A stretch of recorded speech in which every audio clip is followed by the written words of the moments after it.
Hey, I want to talk to you guys today about virginity being a treasure.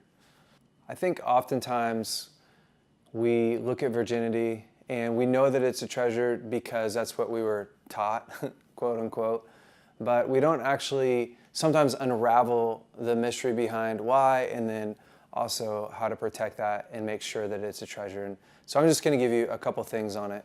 The first thing to me with virginity, especially when I was young, I had to think of it as kind of like a battleground.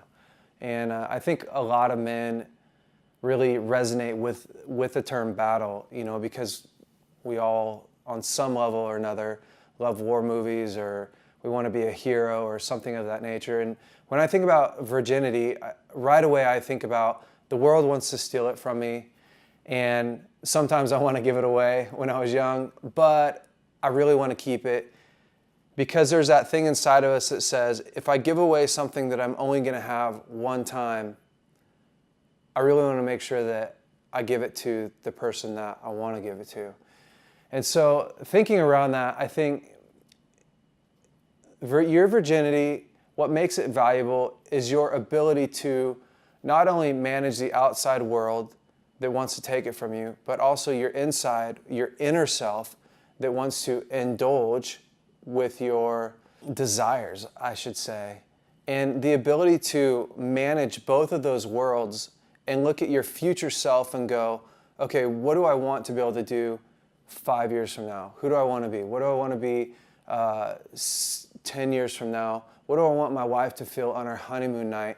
Our ability to connect to our future self helps us to go, okay, I'm going to protect this thing that I can only have one time and that I'll never have again.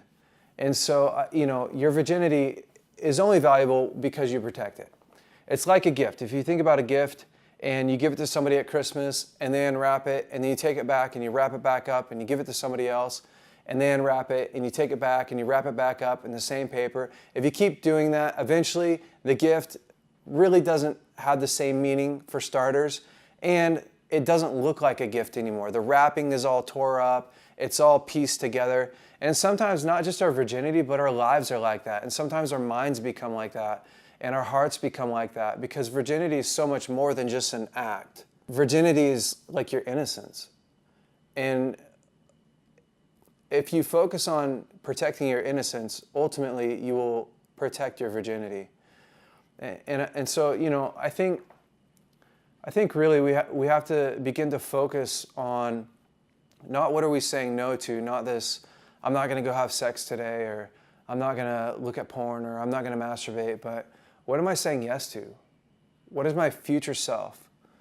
What do I have to look forward to? And making sure that I'm protecting that. And I think more than anything, it won't just be that virginity will be valuable, but your life will be valuable. When we think in future terms and when we live our life in future terms and begin to protect what's important to us, that's what our willpower is for, is to protect what's important to you. And maybe at some other time we'll talk about willpower. But when we begin to use our willpower to protect the things that are important to us, it makes our whole world valuable.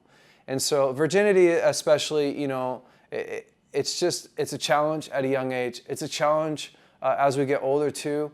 But more importantly, innocence is I think, the overarching theme here in my mind is, are we protecting our innocence? Because that's something that you have beyond your honeymoon night. You still have your innocence that you're protecting. And I'll say this, you'll never stop protecting your innocence. You never will. And so you may lose your virginity or give it away to your wife, but we should never stop protecting the innocence, that piece inside of you that God created to be whole and healthy, body, soul, and spirit.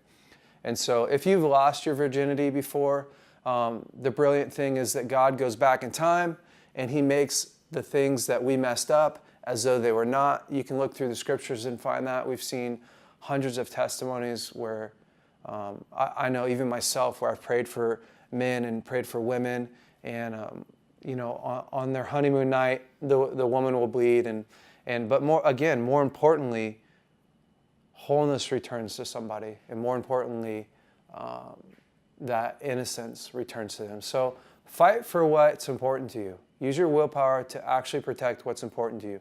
Connect to your future self. And take some time to clean out your closet if you need to make sure that you actually have set yourself up for success in that area.